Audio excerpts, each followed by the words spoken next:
You know you're in for a clever storyline with plenty of heart, but not so much in the humour department. Overall, the episode was entertaining and flowed nicely throughout. I love it. I don't know what the fuck. That's the sound Colin Kegs makes when he laughs. Up yours, children. Why does it mine look like that? We'll get there. Welcome to No Kids 3 Money, a Simpsons podcast through the lens of time. It's your new favourite podcast about your old favourite show. I am one half your host, Ned. And I'm Matt. And I sound really loud this week. Yes, you do. Yeah. I don't know what that is. I think it might just be my headphones. Anyway. Probably misses his old headphones. Hello, Kegs. Hey, boys. How are we? Mr. Kings. Good, man. Work's finished for the year. Yeah, perfect sentiment. Walking outside on Friday. Yeah. End of the year couldn't have come quicker. Oh, man. Or sooner. My body is broken. Insert that fucking faded meme from the middle of Return of the King. What do we got in store for the people this week, Matt? We have Season 4, Episode 3, Season 12, Episode 17, Season 22, Episode 18. Yes, we do. So, Homer, you saw the big cheese? What'd he look like? Perfect teeth, nice smell, a class act all the way. Homer, you're crazy. Tell him this is all crazy. Homer, I'd like you to remember Matthew 7:26. The foolish man who built his house on sand. And you remember Matthew 21:17. And he left them and went out of the city into Bethany, and he lodged there? Yeah. Think about it. All right. You want to start us off with Season 4, Episode 3? I do. Titled Homer the Heretic. Synopsis reads, while skipping Sunday's church services, Homer discovers the joy of staying home and having the house all to himself while Marge and the kids experience a rambling sermon from Reverend Lovejoy. Homer decides to start his very own religion customized for himself, despite Marge's continuing objections for giving up his faith. Marge, Reverend Lovejoy, and Ned Flanders all try to convert Homer back to Christianity, but fail. The next Sunday morning, Homer once again stays at home, but accidentally sets the house on fire and is rescued by Flanders. After the blaze is extinguished, Reverend Lovejoy suggests that God was working in the hearts of Homer's friends, despite their different faiths, and this convinces Homer to give church another try. Yes. Mm-hmm. How many quotes you got? 4 and 1 scene, but they're small quotes. So. Oh, start us off. This was a line by Moe. I think Homer goes into Moe's for a beer and tries to sort of plead his case to coming over to Homer's new faith. And Moe says, sorry, Homer. I was born a snake handler and I'll die a snake handler. Just covered in bandages and obvious blood marks through them. Oh, yeah, that was great. We watched these episodes a week ago, so yeah, these are all going to be a little fuzzy because I'm just reading the my Moors of Scotland? Yes, exactly. And everyone was in on it. Well, it wasn't. And the numerous references over the seasons to Moe having some sort of affiliation with snakes as well. This might be the first iteration of it. Yeah, it's the first one I can think of. But yeah, it does come up a couple of other times, doesn't it? Cobra comes out of the cash register and bites him. And that was a prank that Homer did on him. And yeah, the one in season 20 where the snake is hiding in the radiator. And there was also a snake hiding in a piano in another episode. Yep. Yeah. Lots of snakes. Whacking Day is coming I was about up. to say it's fucking... Episode 420. No, it's a couple of weeks away, but a couple of months rather. Yeah. But still. Yeah. It's closer than further. Closer comes right after Firth. Yeah, like I said, we watched this a week ago, so I'm reading these, just fucking racking my brain for context. But I thought you said you had autism. I think it was a Bart or somebody that says this to Homer because Homer says that he's resting, and whoever it was that says this to him turns around and goes, resting hungover, resting fired, help me out here.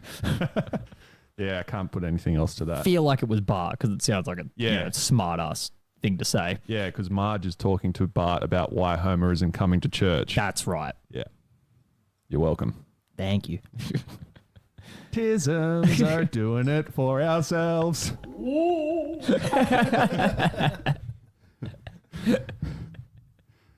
All right, my next one. This is like the second time Homer skips going to church, and he's laying on the couch all rugged up. The heat's really high, and he's reading Playboy and drinking and smoking a cigar. He says, "Boy, everyone is stupid except me." Falls asleep and lights the house on fire. Oh, yeah. And I think that's, yeah, it's in my highly memed moments for later on because there's so many in this fucking episode. Yep. Once again, I probably should have written more context because some of these don't make fucking sense. Go on. Throw it out. Oh, no. I've got them. The only one I don't understand is Flanders' arc singing. Oh, no. I get that now. Yep. All good. We made it. My next one is, it's not a quote, it's just a scene. Like, I think it's like the first time that he decides to stay home from church and he's just sitting there on the couch by himself. And then he looks down and finds the penny. Just the whole fucking scene itself, him being so excited that he found a penny. And that's like he, you know, uses some weird form of logic and just goes, oh, okay, this is the whole reason that I was not at church today. And like such a great thing has happened. It's like, it's a fucking penny cup. Yeah. Doesn't the face wink at him? Yeah, as well? the Lincoln face winks at him. Yeah. And then he has flashbacks, but I, once again, didn't write context. So There was like the thing that was playing on TV was some like boring like business meeting type affair. And then he's like, oh, you can't win them all. And then they like cut directly to like old football highlights or something. oh, that's right. Yeah. Everything's working out perfectly. My next one is very good. I can't remember what Apu is running for, but he leaves the little kid in charge. He puts him on the counter. I think he's asking the bullies like not to steal anything while he's gone. And then Apu says, "Little jumpshid, the start is in your hands. Oh, how I have waited for this day." Cocks the shotgun. Pulls out the shotty. Oh man, incredible! And like it then pans back to Kearney, Jimbo, and Dolph, and they're all standing there like eating cereal out of the box, and it just falls out the bottom. Yeah, they're just frozen, just like, oh, fuck. Oh man. I assume this last quote is from one of the Flanders kids. It's just, Dad, the heathen's getting away. Heathen's one of my favorite words of all time. Yeah. You use it always, like never in the context that it's actually supposed to be used. Yeah, But it's fucking great. so good. So you've got I got two a more? scene and one more quote. So the scene is where Ned throws Homer out the window onto the mattress. Yeah, also in my like highly meme moments. Yeah, and I sort of questioned like, why is Flanders not at church? Had the sermon finished at this point? Because they all got locked in there by the snowstorm. No, they gave context for it, but I can't remember exactly what it was. Okay, must have just been He like might an act have, of like- God. Because I feel like he drives. He's not like at his house and sees it kind of thing. I think he's like driving Home. back to the house saying that he forgot something Okay. and then sees the house on fire and runs inside. Because he's wearing his suit. Isn't he? Don't know. He could be. I can't remember That's now. maybe, yeah. Maybe I have to look at it. Do your next one and I'll look it up on Freakiac. Yeah. So the quote that I have attaining to this scene is, "Dear Lord, may your loving hand guide Homer to thy mattress square and true." Hits the mattress and bounces back through the window. I think that's one of my favorite just visuals of the entire season. And it's just the faint noise that he makes. It just... It's also like super memed moment as well. And then the Holy shit. the whole thing is great just because like the Flanders like seeing that and then just going like just doing Jumps that out. perfectly executed like triple backflip back into the burning house. So good. So what was your last one? I guess it's towards the end of the episode where Homer goes back to church and Reverend Lovejoy is saying something about all the faiths coming together, be they Christian, Jew, or miscellaneous. Talking about Apu because the camera pans to him at that perfect time. Just the delivery of some of the lines are what makes it stick out to me. Just the Yeah. slight pauses and the inflection on the voice for particular words. Yeah, there's a certain like level of comedic timing that has picked up Yeah. like really heavily in this season. Like Conan is a writer at this point as well. Or Yeah, that's right. one of the Because I producers. was about to say the monorail episode should be this season as well, shouldn't it? That's relatively early, which he wrote. I thought the monorail's like season 8 or 9. Nah, I'm it's gonna say early. 5. Like it's not heaps early, but it's earlier than that for sure. Matty Bar's already on it. Yep.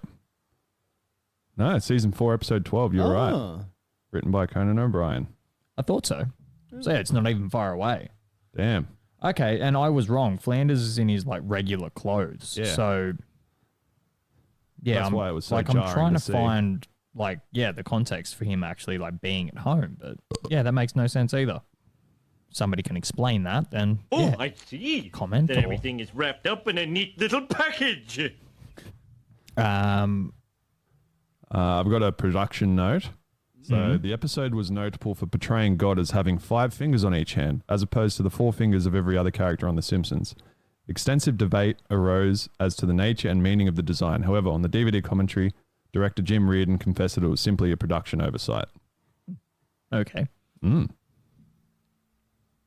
A wizard did it.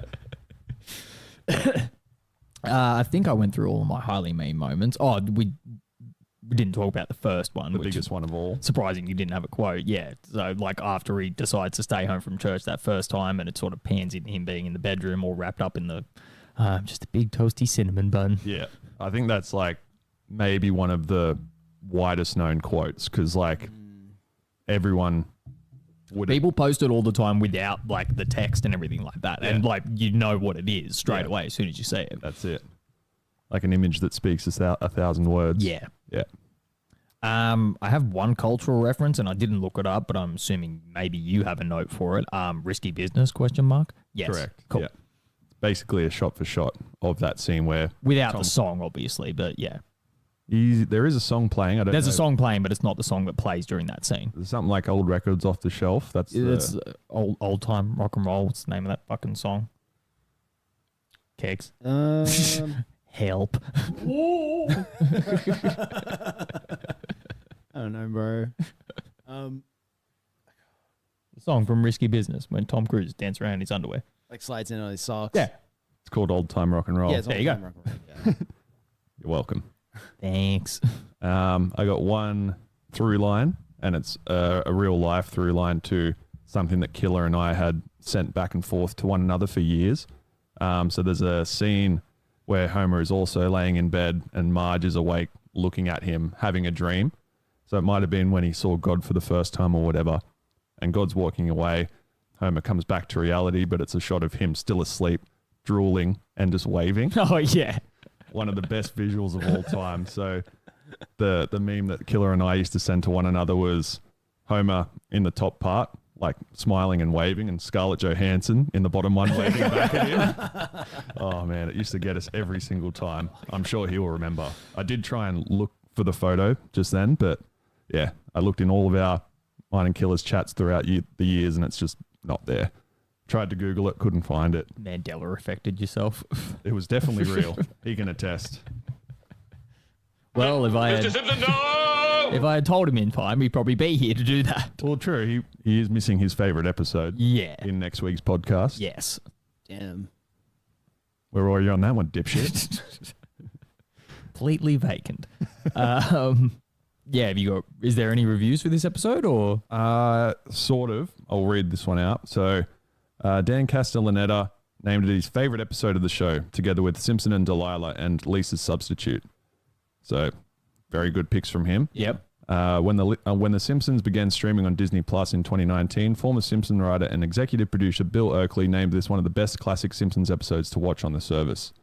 The writers of the Fox program King of the Hill put Homer the Heretic among the 5 best episodes of The Simpsons, including Brother from the Same Planet, Lisa's Wedding, Lisa's Substitute, and Behind the Laughter. Those are some good picks. Yeah. Yeah. Lisa's Substitute featuring in 2. So, Yeah. yeah. Yeah, high it's usually quality. a highly rated episode. Behind the Laughter, though, is a strange pick, but I can. It's a good episode. Yeah, it's a good Yeah. episode, but It's a good episode. I don't think it's one of the best, but No. it's good. Yeah. I think that's the best thing about this show, though. There is so much to fucking choose from, and you can get different top 5 lists from literally anybody you speak to about it. And anything past season 10, though, you're lying. Yeah, pretty much. And even in the third episode of the podcast we ever did when Mitch was here, he named Lisa's Substitute as one of his top I think 5. it was his favorite episode, wasn't it? Yeah. Yeah. Amongst like Lemon of Troy and Homer's Enemy. Yep. And You Only Move Twice. I think that was frequent in all of ours. Yep. Yeah. I think Bart Carney still like sticks out for me as top 3. So fucking good. Yeah, we're going to have to do a reevaluation like once we're all done. Yeah. I think sometime during the holidays we should, because Aiden has been like watching back, taking notes on really funny things that he's been hearing too. So he's got to come back on. Yeah, for sure. I know Hamo's keen as well. Yep. Fuck yeah. Yeah. Yeah. Fuck yeah. dude. All right, final thoughts. Great episode. I love how they make Homer seem more in line spiritually after he leaves the church. It's a great angle to take, and like this episode is obviously just fucking so highly memed that, and you know, it's in a lot of people's lists and that kind of thing. It's one of those things that you just sort of, like I said, there's just such a wealth of fucking great episodes in these first 10 seasons that you completely forget that some of these exist. Yeah. And so you got to watch them again and then be like, oh, this is actually fucking great. This is what a lot of people would consider the best season of the show as well. Yeah. Season 4. Yeah. Very strong start. Yeah. There's a lot of good episodes to come up as well. But I, as well, for this episode, think like the highly memed moments just sort of convolute the rest. There's not really much in between those highly memed moments to really, I don't know, speak about too much apart from the small little quotes that we got. Yeah. Yeah. Fair enough. I think the window scene just takes precedent over everything else. Yeah, it is hard to like remember the rest. Don't they, when Homer's house is on fire and it catches onto Ned's house and a cloud comes over and puts Ned's house out really quickly? Yeah, and Homer mentions something about like, oh, you know, like as he was saying, like his house catching on fire was an act of God, and then he like catches on fire and he's like, wait, but Flanders loves God. Like, why would his house catch on fire? And immediately it gets put out, and he's like, oh, okay, that makes sense. Yeah, so good. Yeah. Season 12, episode 17.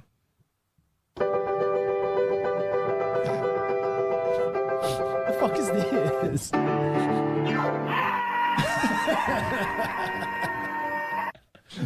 Perfect time of year for it. Yeah, Merry Christmas. See, Jojo, she likes it. So I noticed your home smells of feces. Yes. And not just monkey feces either. Could we talk about something else? All right. Season 12, episode 17, titled Simpson Safari. Synopsis reads, when the Simpsons run out of food thanks to a bag boy strike caused by Homer, the family finds an old box of animal crackers with a sweepstakes that sends the Simpsons to Africa. They go on a safari tour, but when Homer enrages a hippo, the family runs until they encounter a chimpanzee sanctuary run by a woman who is fending off poachers. However, they discover that the poachers are Greenpeace activists trying to save the chimps from the woman, who is using them to mine for diamonds. Diamonds! Yes. I've only got 2 quotes. How many you got? 4. Okay.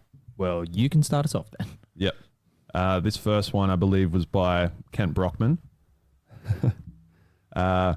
Pledging to honor the Bag Boys strike are the Brotherhood of Fruit Packers and Unpackers, the Shelf Dusters Union, and the Unattractive Waitresses of America. Kiss my grits. Indeed. Good luck, sir. It's like obviously a haggard female. Yeah. So good. Yeah, I'm assuming this is obviously after they've like figured out that they've like won the, you know, trip to Africa that was a competition like 30 years ago or something like that. Yeah. It's just like, Africa, they're bound to have food there. That was my second quote. Oh, fuck, that's good. Fucking hell. It was fucking great. I think the sequence of like trying to cash in on that golden giraffe as well was quite good. So the reason they ate that box of crackers was because there was no food left, and I think Santa's little helper sniffs it out up in the attic, and then they're not going to honor like that thing because it was 30 years old. and Homer gets hit by the corner of the box because the string breaks. Yeah, the dude dangles it in front of him. The corner of the box smacks him in the eye. Oh, this could be a big lawsuit. Yep, you're going to Africa. All right, this one, I think it is when they get to Africa and they're driving across some sort of plains that just don't seem to end. And the kid's in the back of the car. Are we insane yet? Are we insane yet? Are we insane yet? I told you already. Yes. That's when they're walking after they've like fallen off the like raft and the waterfall and stuff like that. Oh, That's just before they find the chimp sanctuary. True. Yeah. Because there's like a fork in the road, water. Yes. And they're going towards like the rainbow side and the wind blows them. Water, road. Like some sort of non-giving up water road. Stupid. Made it fit. Police. Cops.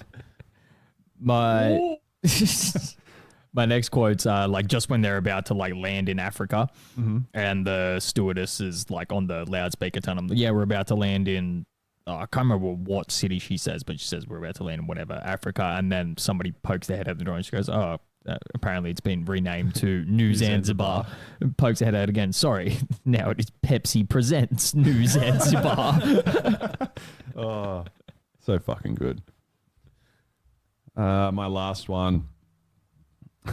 This is Homer to Joan Goodall. Is that her name? Jane Goodall. Jane Goodall. I think they just I already know what this is gonna be. they just get to her place and Homer's like, so I'd noticed your home smells like feces. And not just monkey feces either. Pompous tone. Yeah, while sipping tea. Yeah. Fucking great. I haven't got anything else to final thoughts. I guess like cultural references / through lines could entangle both of this. So like Dr. Bushwell was Jane Goodall's name in the show. She died recently. Like That seems to happen a lot for us. within the last 6 months. Yeah. Happened with Ozzy Osbourne. Who else did it happen with? And the rest? Yes. Thought so. One highly memed moment must have been on an ad, a Foxtel ad again. Hey, mister, on the plane, I'm going to need 2 seats for the twins. I remember seeing that All the constantly. time. Yeah. I got a few reviews here. In his review of The Simpsons, the complete 12th season, Colin Jacobson of DVD Movie Guide described the episode as lousy.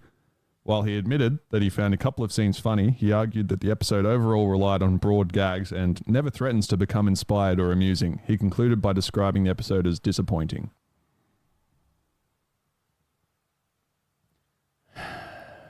Suck my motherfucking dick. How do you say everything and nothing at once? He seems to have that happen. Absolutely a lot. fucking nailed. Just joyless cunt. Man. Yeah. I feel like they may compress these reviews for Wikipedia because they must be found somewhere else. As I was looking for reviews for next week's episode, there was a bigger review by someone in like the Google AI notes. And then when I went to Wikipedia, they had the same thing, but very compressed. Oh, okay. So maybe Colin isn't as bad as we think he is, but I think he is. No, we'll just keep running with that. Yeah. Yeah, he stinks. Yeah. We're not going to do any further research. No. Writing for bullseye.com, Will Harris gave the episode a negative review as well. He argued that the premise was ridiculous and that the episode reminds longtime fans that the show's days of complete comedic perfection are behind them. Fair? I mean, yeah, the last statement's a little over the top, but I can agree somewhat. But He hasn't even watched season 20 plot's- yet. He doesn't know how bad it gets. the plot's not ridiculous. The premise. The premise. Yeah. Yeah, whatever. Like It's a fucking it's a cartoon. cartoon. Well, it's his first time watching, or at least first time on our show. Yeah. On the other hand, DVD verdict, Mac McIntyre was entertained by the episode. Although he mostly enjoyed episodes that are down to earth and emphasize the Simpson family, McIntyre wrote that the less realistic, more over-the-top crazy episodes like Simpsons Safari comprises the season's best episodes.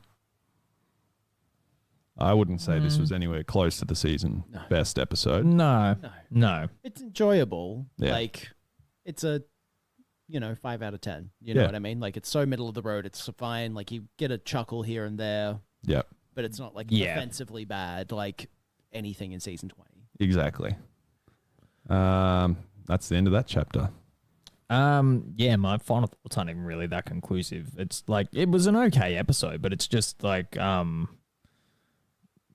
don't know, it's one of those things that it's like comparing, like doing the show the way that we do kind of thing, and like watching these older seasons so intently now, you can sort of see where the cracks are starting to form in these like seasons kind of thing, because you always just see arguments online of people being like, oh, anything past season 10 is fucked, and you'd be like, no, like that doesn't make any sense. But actually, like sitting here and watching it intently, Yeah. like the comment you made before of like, this episode isn't nowhere near like the best episode in this season, Correct. and they're like, if you were to actually take all the episodes that we've done in this season, there might be like 2 or 3 that I could say are like really fucking good.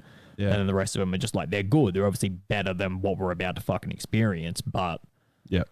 it's just, Like I said, they're just, like, so middle of the road. They're fine. yeah. You Yeah. know? It's the quality of the show is definitely starting to, Yeah. Definitely. like, taper off. I guess it spoke well to a younger audience. Like when we watched it as kids for the first or second time, we would have loved it. I remember this episode distinctly. Yeah. Like watching it on Foxtel or something like that, and I remember really enjoying it. Yeah. It's like, oh yeah, and like you rewatch it now, it's like, oh, it's kind of is okay. I think that's what it must have been. Like arguments online were from people our age saying that like season 3 to 10 or whatever is the golden era. Yeah. Whereas when we were younger, we probably thought, no, it was good up until Like 14. stopped or- watching. Yeah. Which Yeah. would be like 14 or 15. Something Exactly. Like that. yeah, But it's like, no, it actually is. it reeks. It's not good.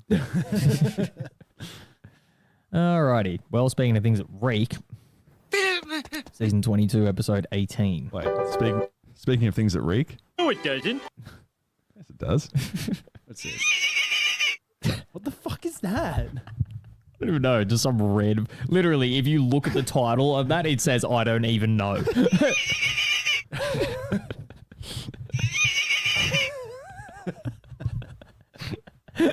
Pointless. Absolutely pointless.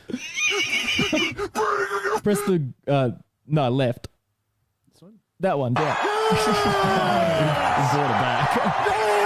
Just in time. Okay. You trick a dorky little girl into telling you.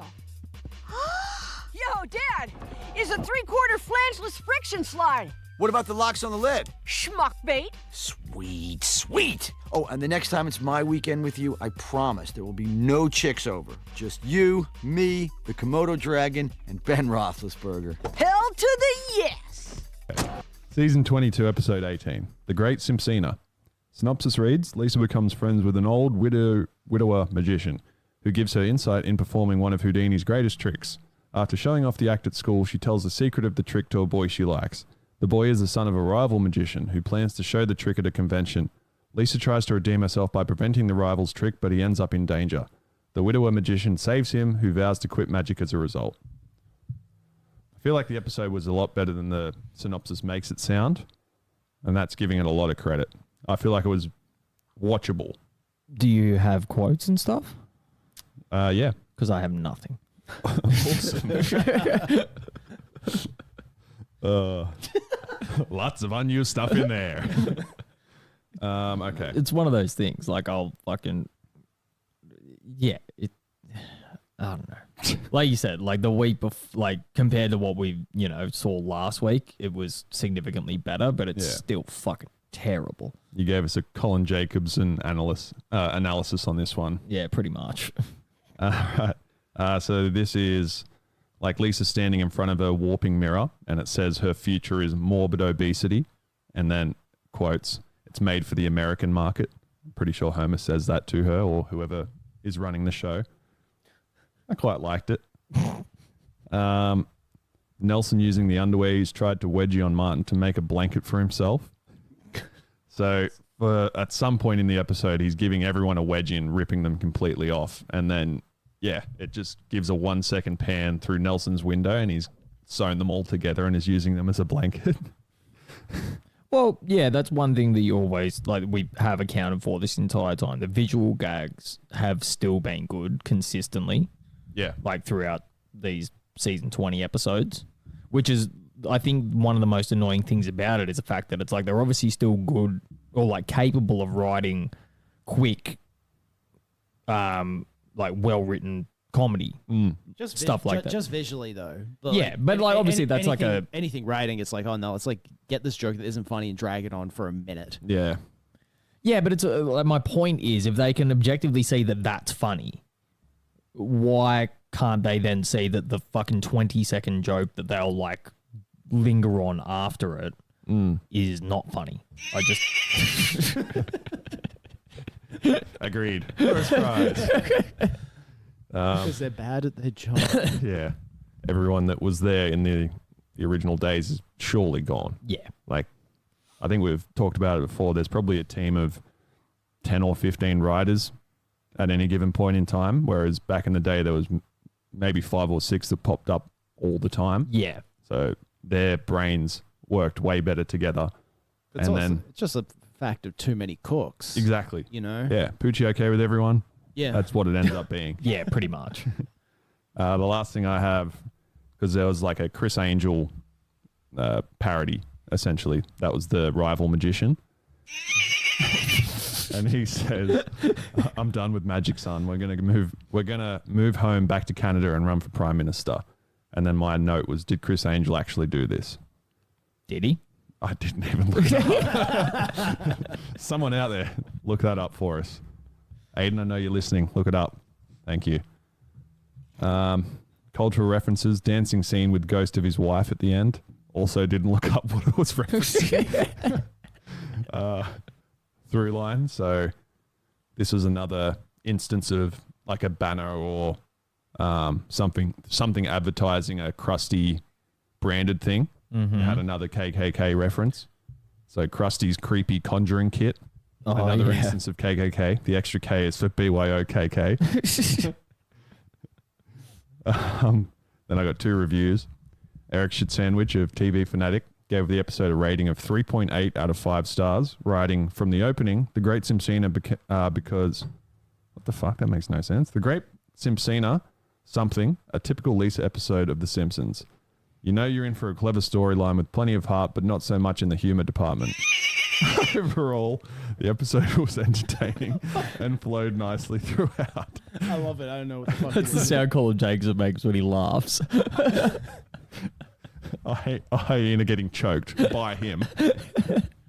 But just like the funnier moments I've become accustomed to during this strong season.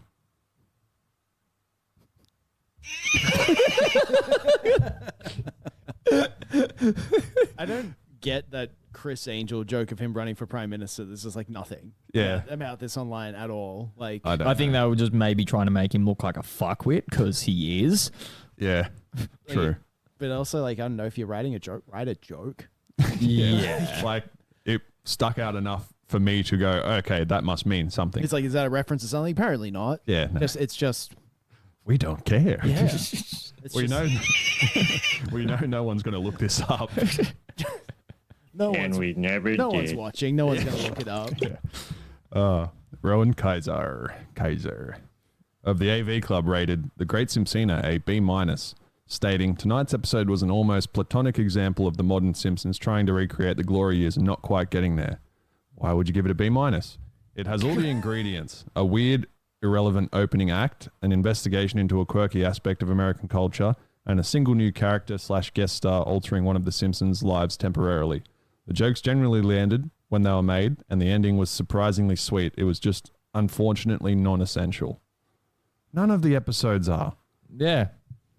The sitcom status quo of everything reverting back to normal for pretty much every episode. Yeah, I'm still kind of hung up on that last review of somebody saying this is a strong season. What the fuck are you talking about, cunt? Well, his name is Eric Shit Sandwich, so. Fucking hell. It's crazy to think that anybody thinks any of these episodes are good at all. Yeah. Like, truly. In any capacity. And if you are reviewing The Simpsons up until this point, you would have watched every other episode before this. Presumably. Yeah. Unless he is a 12-year-old, which isn't out of the realm of possibility. Yeah. I mean... Writing it out of his bedroom. Being a fart smell like Colin Jacobson, just like choking a puppy while you're writing how much you hate the golden era of The Simpsons. That's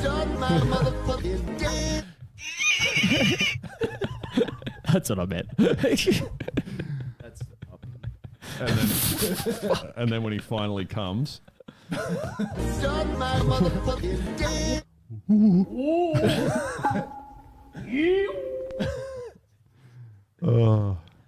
All right. Yeah, final thoughts. Last week was a dumpster fire, so by comparison, this isn't bad.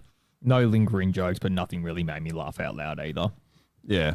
Like once it, like, you know, to make the same comment as we did the last episode, but even more. This is like the middle of the road, but like a much like lower road than where we were on before, like a sub road. Like if Simpson Safari was a 5 out of 10, this is probably Like a 3. a 3 to 4. Like a -2. 4. I think 4 is being quite generous. I think you're like in the 3 to 2 Yeah. kind of category. It's Yeah. Yeah, considering everything else is a 1 or a 0. 1. Yeah. It's rough, bro. Oh, yeah. Yep. All right. And it's not going to get any better next week either. God, no. Fuck. No, it's like the more that we do this, the more I'm like, oh, they should have just done what King of the Hill did and just like end at season 9. Yeah. And Before it got terrible. And then maybe do like, you know, the one season recently, which was like actually really good. We can only hope that they just like call it after season 40 in the movie. That's got to be it. It has to. Yeah. That just seems like the perfect way to wrap it up. It's a nice even number. It'll be the longest running show of all time for forever, essentially. For as long as we live anyway. Yeah. No one else will do what we're doing, sitting through every episode painfully. Yes. We'll be the longest running podcast that never got famous. That's for the fan to decide. Yay! Finally make this famous. All right. You can find this podcast on Apple, Spotify, and YouTube. Speak to you guys next week. It's the kind I like. I put it. You're not mad at me, are you? So we asked ourselves, who's behind the badge? Police? Cops? Police cops. Yeah. Well, see, the thing about that is